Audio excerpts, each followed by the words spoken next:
Okay, so the last time we read The Lion, the Witch, and the Wardrobe, the kids were playing hide and seek, and if you recall, Lucy ended up in the wardrobe back in Narnia, and Edmund also followed her there. And Lucy is super excited because Edmund has now seen that Narnia is for real, and um, she can't wait to find Peter and Susan and let him tell them that she's not making it up, that it's a true thing. And we kind of left as soon as they got back, so we haven't seen their interaction yet with Peter and Susan, but we're about to.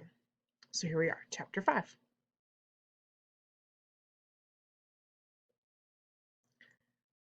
So it's called Back on This Side of the Door. Because the game of hide and seek was still going on, it took Edmund and Lucy some time to find the others. But when at last they were all together, which happened in the long room where the suit of armor was, Lucy burst out, "Peter! Susan! It's all true. Edmund has seen it too. There is a country you can get to through the wardrobe. Edmund and I both got in. We met one another in there, in the wood. Go on, Edmund. Tell them all about it." "What's all this about, Ed?" said Peter. And now we come to one of the nastiest things in this story. Up to that moment, Edmund had been feeling sick and sulky and annoyed with Lucy for being right, but he hadn't made up his mind what to do. When Peter suddenly asked him the question, he decided all at once to do the meanest and most spiteful thing he could think of. He decided to let Lucy down. "Tell us, Ed," said Susan. And Edmund gave a very superior look, as if he were far older than Lucy. There was really only a year's difference. And then a little snigger and said, "Oh, yes, Lucy and I have been playing, pretending that all her story about a country in the wardrobe is true. Just for fun, of course. There's nothing there, really." Poor Lucy gave Edmund one look and rushed out of the room. Edmund, who was becoming a nastier person every minute, thought that he had scored a great success and went on at once to say, "There she goes again. What's the matter with her? That's the worst of young kids. They always—" "Look here," said Peter, turning on him savagely. "Shut up. You've been perfectly beastly to Lou ever since she started this nonsense about the wardrobe, and now you go playing games with her about it and setting her off again. I believe you did it simply out of spite." "But it's all nonsense," said Edmund, very taken aback. "Of course it's all nonsense," said Peter. "That's just the point. Lou was perfectly all right when we left home. But since we've been here, she seems to either be going strange in the head or else turning into a most frightful liar. But whichever it is, what good do you think you'll do by jeering and nagging at her one day and encouraging her the next?" "I thought," said Edmund, but he couldn't think of anything to say. "You didn't think anything at all," said Peter. "It's just spite.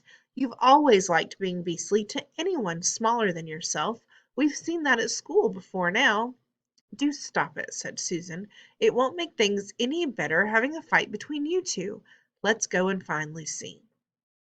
It was not surprising that when they found Lucy, a good deal later, everyone could see she had been crying. Nothing they could say to her made any difference. She stuck to her story and said, "I don't care what you think, and I don't care what you say. You can tell the professor, or you can write to mother, or you can do anything you like. I know I've met a fawn in there, and I wish I'd stayed there, and you are all beasts. Beasts." It was an unpleasant evening.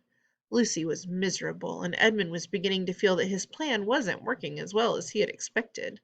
The two older ones were really beginning to think that Lucy was out of her mind.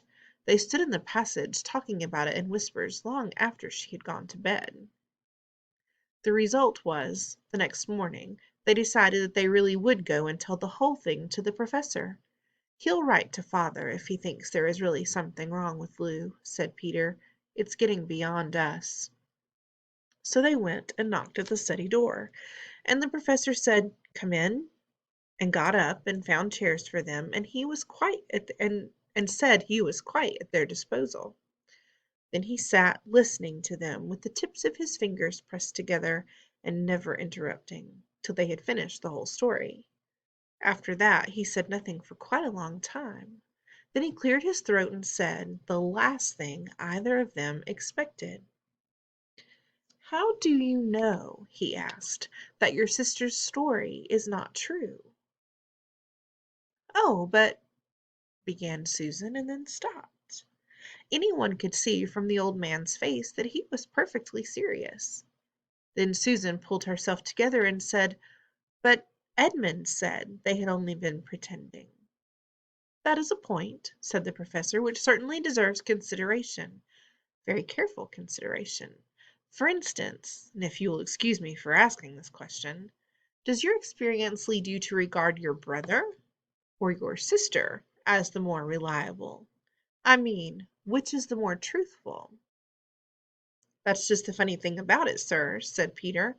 "Up till now, I'd have said Lucy every time." "And what do you think, my dear?" said the professor, turning to Susan.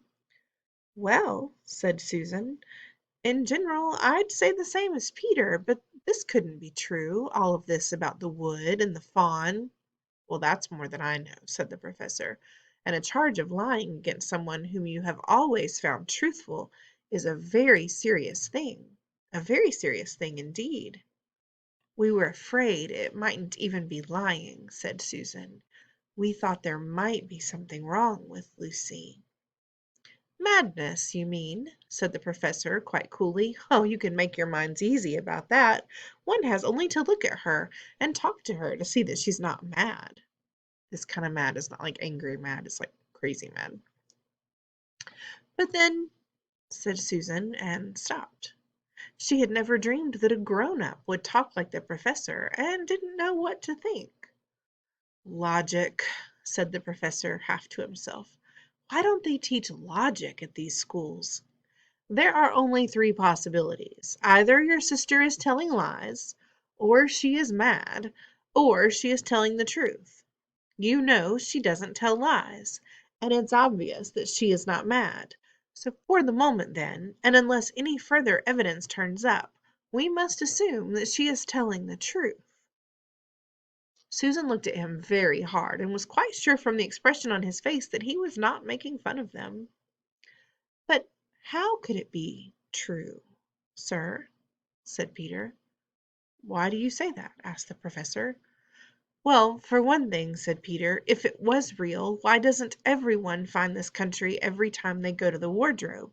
I mean, there was nothing there when we looked. Even Lucy didn't pretend there was." "What has that to do with it?" said the professor. "Well, sir, if things are real, they're here all the time." "Are they?" said the professor, and Peter didn't know quite what to say. "But there was no time," said Susan. "Lucy had had no time to have gone anywhere, even if there was such a place. She came running after us the very moment we were out of the room. It was less than a minute, and she pretended to have been away for hours." "That's the very thing that makes her story so likely to be true," said the professor. "If there really is a door in this house that leads to some other world, and I should warn you that this is a very strange house, and even I know very little about it. If, I say, she had got into another world, I should not be at all surprised to find that the other world had a separate time of its own, so that however long you stayed there, it would never take up any of our time. On the other hand, I don't think many girls of her age would invent that idea for themselves. If she had been pretending, she would have hidden for a reasonable time before coming out and telling her story." "But do you really mean, sir," said Peter, "that there could be other worlds all over the place, just around the corner, like that?" "Nothing is more probable," said the professor, taking off his spectacles and beginning to polish them, while he muttered to himself, "I wonder what they do teach at these schools." "But what are we to do?" said Susan. She felt that the conversation was beginning to get off the point. "My dear young lady," said the professor, suddenly looking up with a very sharp expression at both of them, "there is one plan which no one has yet suggested, and which is well worth trying." "What's that?" said Susan. "We might all try minding our own business," said he. And that was the end of that conversation. After this, things were a good deal better for Lucy. Peter saw to it that Edmund stopped jeering at her, and neither she nor anyone else felt inclined to talk about the wardrobe at all. It had become a rather alarming subject, and so for a time it looked as if all the adventures were coming to an end. But that was not to be. This house of the professor's, which even he knew so little about, was so old and famous that people from all over England used to come and ask permission to see over it. It was the sort of house that is mentioned in guidebooks and even in histories, and well it might be, for all manner of stories were told about it, some of them even stranger than the one I'm telling you now.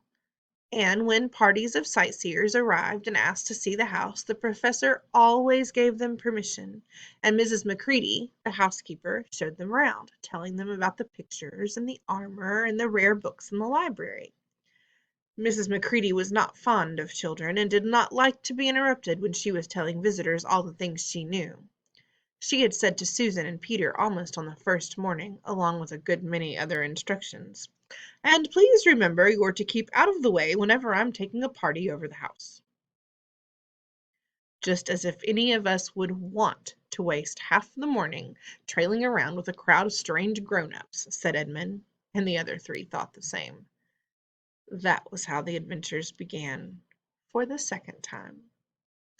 A few mornings later, Peter and Edmund were looking at the suit of armor and wondering if they could take it to bits when the two girls rushed into the room and said, "Look out! Here comes the Macready and a whole gang with her." "Sharp's the word," said Peter, and all four made off through the door at the far end of the room. But when they had got out into the green room, and beyond it into the library, they suddenly heard voices ahead of them, and realized that Mrs. Macready must be bringing her party of sightseers up the back stairs, instead of the front stairs, as they had expected. And after that, whether it was that they had lost their heads, or that Mrs. Macready was trying to catch them, or that some magic in the house had come to life and was chasing them into Narnia, they seemed to find themselves being followed everywhere. Until at last Susan said, "Oh, bother those trippers. Here, let's get into the wardrobe room till they've passed. No one will follow us in there." But the moment they were inside, they heard voices in the passage, and then someone fumbling at the door, and then they saw the handle turning. "Quick," said Peter, "there's nowhere else," and flung open the wardrobe. All four of them bundled inside it and sat there, panting in the dark. Peter held the door closed, but he did not shut it, for, of course, he remembered, as every sensible person does, that you should never shut yourself up in a wardrobe.